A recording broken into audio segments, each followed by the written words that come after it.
Hey, Zach Weissmuller, recent senior producer here. I'm coming to you today with a special bonus mini episode of Just Asking Questions. I would guess that many listeners of this podcast have heard the news that Donald Trump issued a full pardon of Ross Ulbricht, the founder of the dark web marketplace, the Silk Road. Ulbricht entered prison at age 29, and he walks out at age 40, having served 11 years of an absolutely insane double life sentence with no possibility of parole. For those of you who are unfamiliar or who've forgotten some of the details of his case, Ulbricht started the Silk Road as this idealistic libertarian experiment.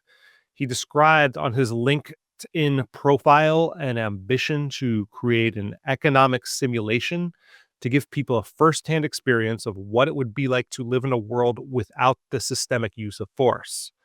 So the site was only accessible through the anonymizing network known as Tor, and transactions for all sorts of illegal drugs were made in Bitcoin.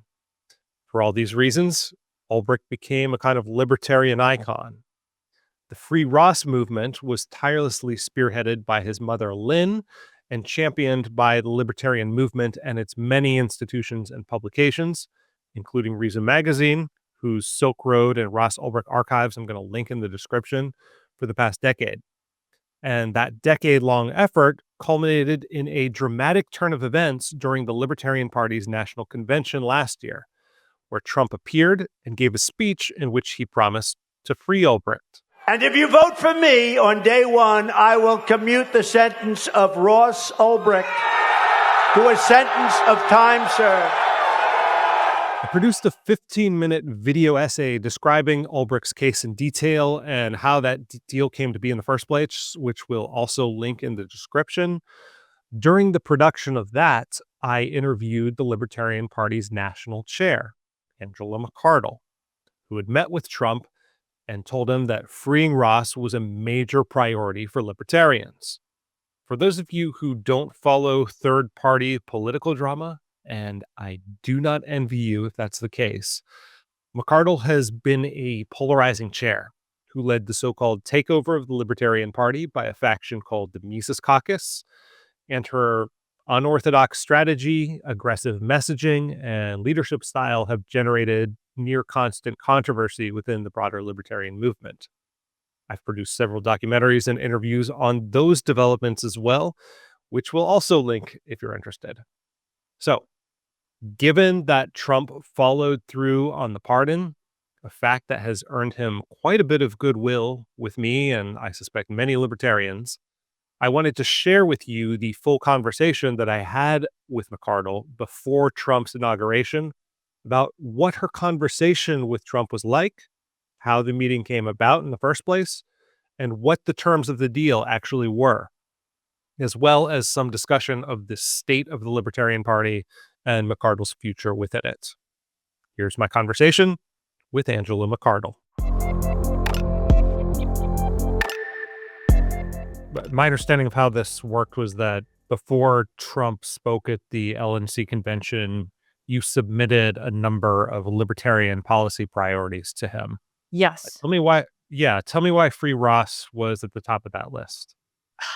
You know, this is our first foray, in my opinion, and from what I've seen and dug through historically, this is our first real foray into federal level politics, the National Libertarian Party.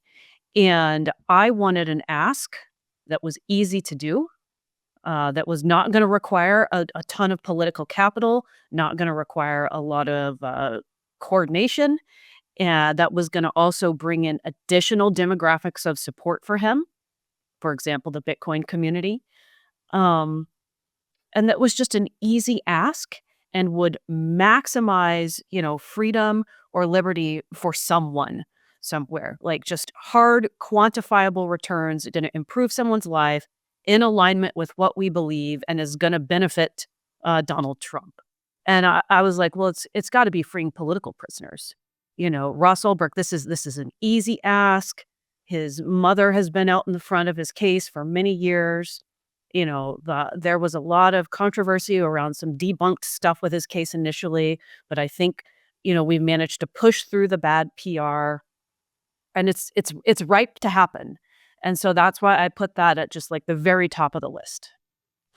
And, this video will hopefully be reaching far outside of libertarian and Bitcoin circles. So, if you had to summarize why this is such an important issue to libertarians, why would that be? Well, this represents, the culmination of so many issues that are important to us, right? It's the free market, it's lawfare, um, it's I mean, I feel that lawfare is very close to like even application of the law. And there were some things that happened in this case that were, beyond lawfare. And I think that the drug war is tied into it, but I don't see it as this just like this obvious drug war case. I think about, like what happens on Facebook, on Instagram, on Twitter, and other social media websites where people engage in, not just drug sales, but things that I think are quite horrific, crimes that have to do with children. You don't see Mark Zuckerberg getting 2.5 life sentences because of things that users on his platform have engaged in. You've seen him hauled in for congressional hearings and you've seen him questioned, but you've not seen the man locked up. And I think about it, like that. And also, I think something that's really important is Ross Ulbricht is one of our own. He is a libertarian, and he was inspired to do this website because of his libertarian beliefs. This was also, a real sure, like it's part of the Bitcoin movement, but it's a real stab at the Federal Reserve. This was about economic independence and being able to move away from the US dollar and engage in commerce. And so I think it's just really like a culmination of so many critical libertarian issues. And, Trump is a deal maker, so you tried to make a deal, or you did make a deal. Yeah. What were the terms of that deal beyond giving him the opportunity to speak at the LNC? So I met with Donald Trump over a year ago now, initially. The first person who reached out to me was Rick Grinnell, who is not officially on the campaign, but is close to President Trump and was trying to help him out. And Rick, who was a former ambassador to Germany, is I think also a very good deal maker and understood, you know, Jo Jorgensen. She really tied up that particular, like that little bit of the vote. They think that maybe they would have won the election if it wasn't for her. And I don't know. I have thoughts on that. I don't think that libertarians pull strictly from the right. But it was important, and so he was like, we want to know what libertarians think about Donald Trump. And I was very gracious, but I also provided constructive criticism, big fan of not starting new wars, not really crazy about the things that happened with Soleimani, drone strikes, so on and so forth. Not really sure if that tariff thing worked out. We don't like how the justice system has been weaponized against him. Maybe a little room for improvement. And he was really open to talking with us. I had a one-on-one meeting with Rick first.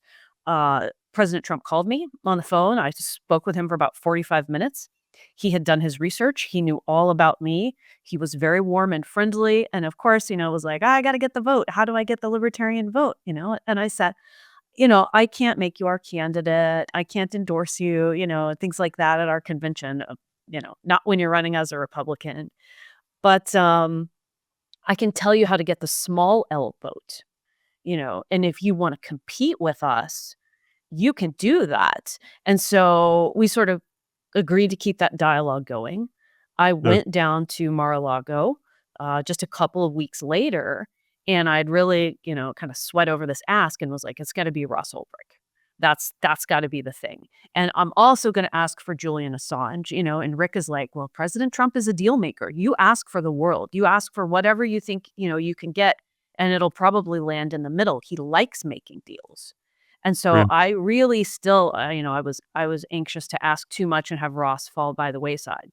So I really hit home, like, we just want you to free Ross Ulbricht. Like, that's the most important thing.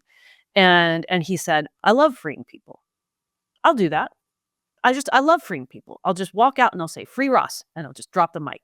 And I told him, I was like, people are going to lose their minds. They are going to go nuts. It may not even matter what else you say. If you say that and they believe you and you're sincere, like that's it. You're gonna get support. Hmm. And I also did ask about Julian Assange, and that was a maybe, and there was like discussion at the table about it. Um, Sincere discussion, I think, and it seemed like they were gonna have a conversation about it outside, of my presence, which is fine, and I respect that, but it wasn't a no. It was a maybe. Mhm. Huh. Um, and we talked about just put it, libertarians like having some sort of room and for libertarians. And I think that he was extremely careful, which I understand, about not making any deals to put people in and give people paid positions because you can get in trouble for that. You know, but there were talk with other people about, like making sure that there's room for libertarians in the new administration without But- promising specific X, Y, and Z. And over the next few months, I just Well, wait, hold on. yeah, I mean, one of his public pledges was to put a libertarian in the cabinet, yes, right? but that was not him saying that directly to me and making some sort of quid pro quo Oh, deal, if that makes sense. mhm. Like, I think Yes. that his team was very careful that, like, when he said that, that was him saying that. That was not him promising me something behind the scenes. Like, it came out Okay. publicly first. Mhm. Okay. Um, so yeah, what I'm hearing then is that, you know, you were basically offering him a way for whatever presentation he was gonna give and messaging that he was gonna do on the trail that could resonate with small L libertarians a little Mhm. bit better. What about one of the things that ended up happening after Chase got the nomination was that you outlined a strategy where you were basically going to pour resources into states that were more blue states and kind of stay out of states that were more competitive or leaning Trump. Was that part of the deal? Oh, not with him, no. I mean, that all it was sort of this, like, glorious miracle, the way things unfolded with Chase Oliver getting the nomination. Everything just the stars just sort of aligned, and I'm certain, not everybody in the party thinks that. People were very angry about Chase Oliver getting the nomination, but from my perspective, like, it couldn't have been better for making sure that, Donald Trump was incentivized and to stick to his promises and felt, like, secure in it and that he wasn't gonna get screwed over in this deal. Hmm. Okay. So do you feel like the Libertarian Party has upheld its end of the deal? I feel like there was some ambiguity, as to whether or not, because I one of the things that he said about putting a libertarian in the cabinet at least was, "If you nominate me, you gotta vote for me." Hmm. Um, I mean, the votes are there for sure. But, do I think that we upheld our end of the deal to the extent that he'll free Ross Ulbricht? Oh, yeah, absolutely. I think there's a little wiggle room over the cabinet position thing because we did not nominate him, but did he get, like, between zero point 0.8 and 1% of the vote that might have otherwise gone to a libertarian? Yes, he did, and the down ticket votes for libertarian candidates as opposed to the presidential votes, reflect that. So, like, libertarians would get, 1.3 to 2.2 or more, percentage points in their races, depending on how many candidates they were running against. And then the presidential candidate consistently got like 0.4%. There are some libertarians who say that you sold out the party to MAGA and Trump. What is your answer to that? I did not sell anything out, but I took advantage of an incredible opportunity. And, the people who are the most upset about it are also the people who were the most excited about a Chase Oliver presidency. And they're not able to be self-reflective. If I had Mm. put Dave Smith in that position and Dave Smith had not dropped out, not endorsed, not done what Kennedy had done, I don't know that we would be getting Ross Ulbricht out of prison or that our deal would be continuing. It is it was helped by having a Chase Oliver type candidate. That was hugely beneficial. So they Uh, have themselves to thank. how confident are you that he ultimately will follow through with the deal? I'm super confident. I've had conversations behind the scenes about it. I've past, confidential paperwork between the two sides, and he and Don Jr. and Kash Patel, who is someone who is a little bit more, law enforcement vibe and comes from the intel agency, they have all reassured me that it's happening. This is happening. They've made public comments to me. Kash has made private comments to me. Rick Grinnell, like, I feel really confident. The fact that he went to the Bitcoin conference and said it publicly there too, and also connected with that donor base, that also makes me feel really confident. Mm. And what kind of leverage do you have, if any, if they don't do this? I mean, if they don't, it's like, well, he's already elected. What are you going to do? He's going to take a lot of hit points in the public immediately. And I know that he does not want that. Mhm. And it's going to really impact his donor base, and not just him, but all of the midterm, um, the important people who need to get reelected or elected in the midterms. It's going to hurt them as well. And I think that his team is keenly aware of that. The team is a little bit different than it was in 2020. They seem a little bit more savvy to all of that. I had calls and conversations with them about, senators in key states. Sometimes I'm like, I don't know what's going on there. They don't tell me, I'm not that in charge of every state affiliate. But, I feel that there is, we wouldn't, we wouldn't do we wouldn't be able to do anything immediately, but the midterms would be really painful. And we have accumulated more political power than we ever have. And I think that his team and everyone else who's a major player, they're all keenly aware. Hmm. So you believe that they do view libertarians as a significant and important part of the MAGA coalition? Of the coalition, yeah. I mean, I wouldn't call it the MAGA coalition. I'd call it the MAGA Maha Libertarian Coalition. Like, the people who were excited about Doge and, institutional reform. Mhm. Um, Last couple questions. One is, you mentioned some sort of confidential paperwork. Obviously, if it's confidential, you can't speak as to what exactly it is, but can you give me any hints what you mean by that? Well, sure. I mean, there's paperwork that has to happen for people to get freed from prison, and there are letters that people need to read and just that kind of stuff. Okay, got it. Okay, so how central to the future of the Libertarian Party do you expect this kind of deal making with the major parties to be? I think it's critical. I think we're at a pivotal moment in libertarian history. If we want to, be irrelevant, we could certainly choose that. I hope that I have good successorship with the person who comes after me. I don't intend to run for another chair term. But this is the way. This is political influence. And if we continue on this trajectory, we will probably have people getting elected at the federal level in 8 to 12 years. Why aren't you running again? Oh, I wanna have another baby and, a little bit of my personal time back. This job is all-consuming. I receive a massive amount of hatred. I get death threats from many of your readers and viewers, by the way.